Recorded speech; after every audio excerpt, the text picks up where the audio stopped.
Hello, this is Steve Kondo, so welcome once again. Now, in my previous video, I talked a little bit about the background or the history of cryptocurrency. And as we saw, when you want to look at the background and history of cryptocurrency, you got to look at the history of Bitcoin.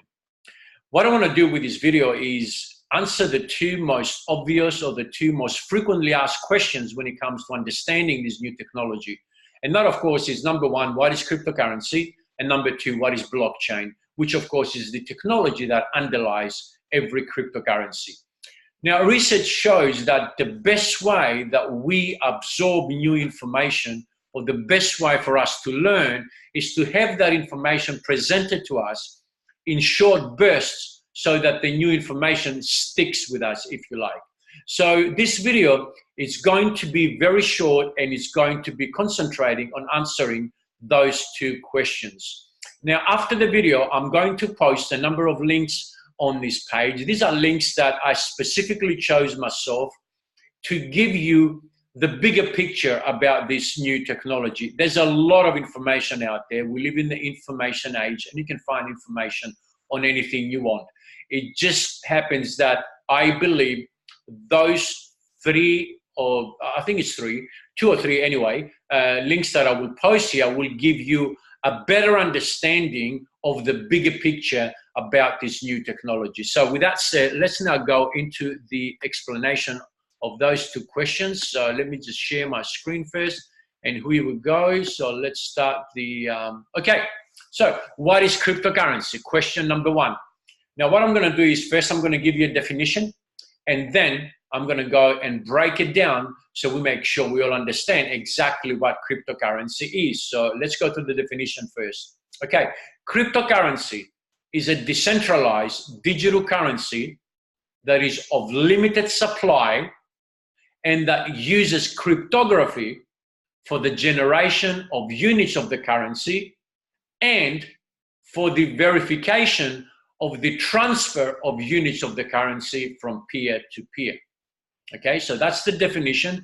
Quite a lot of words in there, but let's now go and look at each one of those words and see if we can break it down, as I said, so we can get a better understanding of what cryptocurrency is. And the first word is decentralized. Okay, that means there is no central authority that is in charge of it, that is in control of it. So it cannot be controlled or manipulated. We also say that it's trustless. Trustless meaning it is not a currency where we need to bring the third party that needs to establish the trust in order for us to be able to transact peer to peer. Okay, that's what that means. It is a digital currency, so it's a virtual currency. You cannot touch it, you cannot see it, you cannot feel it, much like PayPal. Now, I can hear you say, but hang on a minute, Steve, PayPal is a digital currency. That is correct.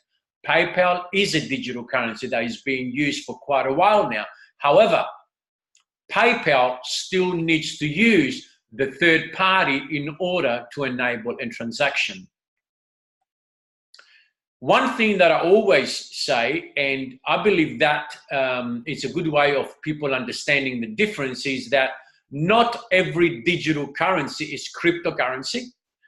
And the reason for that is because it is not based on the technology that underlies cryptocurrency. However, every cryptocurrency is a digital currency. So I hope that makes sense and that helps you understand the difference between the digital currency as we know it up to now, let's say, and this new age of digital currency, which is cryptocurrency. Now, it is of limited supply. What does that mean? There is only a fixed finite number of this currency that will ever come into circulation. And of course, that means that it is immune to inflation. It will not be affected by inflation, which is a plus. Now, it uses cryptography. It uses encryption techniques, high encryption techniques for security. And this is the reason why it is trustless, again, going back to that point, because the technology, the cryptography takes care of that, and therefore we don't need to bring in the third party to establish the trust. The trust is written within the technology, if you like. Now, the generation of units, what does that mean? Okay, how does this cryptocurrency come about? How does it come into circulation? How does it come into existence? Now, we know how money comes into existence, okay? All they need to do is governments or central banks start the printing press, and that's why they come into circulation. So there's an unlimited supply as opposed to cryptocurrency, and therefore the big trouble that the whole world is now because of the continuous printing of money. Now, how does it come into circulation? It comes into existence or circulation by a process known as mining, which uses basically computer hardware and software to bring it into existence. And finally, the verification of transfer. How does this verification happen? Because as we know, right now, with the old system, let's say, that verification happens, again, with that third party that brings the trust on the table. Well, the verification happens through this blockchain technology, which is basically a public ledger. And that leads us into the next question, of course, which is, what is blockchain? Now, once again, as I briefly stated, blockchain is the technology that underlies every cryptocurrency, and it is what gives it its uniqueness. So let's look at the definition again. So blockchain, once again, is a decentralized digital public ledger. So really what we're saying is it's a digital record book that records all the transaction data in finite size blocks of data, just like, let's say, the pages in the record book, and it is jointly managed by a global network of computers, which of course are the miners that do the mining. And as we saw, this is how the currency, cryptocurrency, comes into circulation. Now, let's break down once again this definition. Okay, a block, what is a block?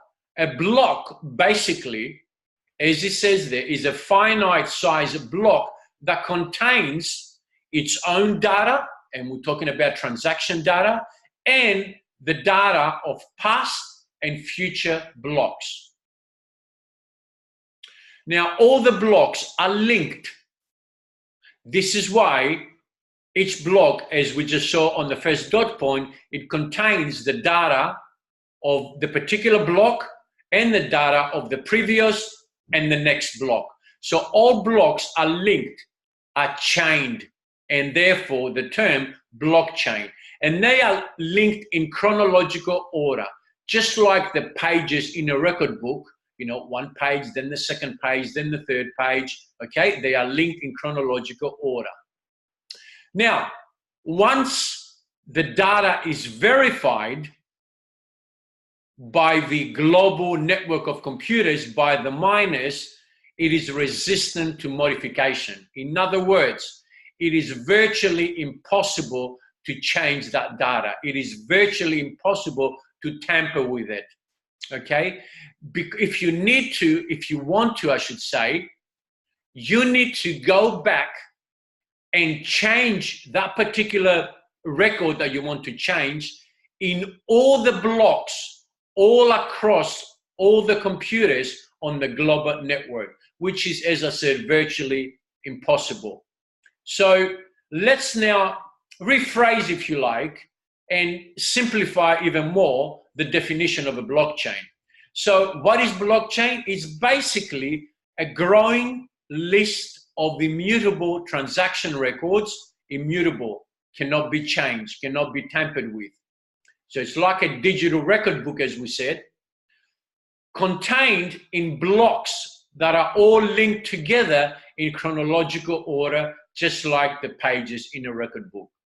So these are the answers to those two most frequently asked questions, which are, what is cryptocurrency? What is blockchain? Now, obviously, this is a video that is recorded, so feel free to come back and go through this and make sure that you understand it. And as I broke it down here, you break it down in your head, so to speak, and you make sure that you understand it. So once again, thank you for being here, and please watch out for those links that I'm going to put on, because they are going to give you a greater understanding of the bigger picture, and a lot of the points that we made here in this short video will make a lot more sense. Okay, so thank you for that, and bye-bye for now. See you on the next video.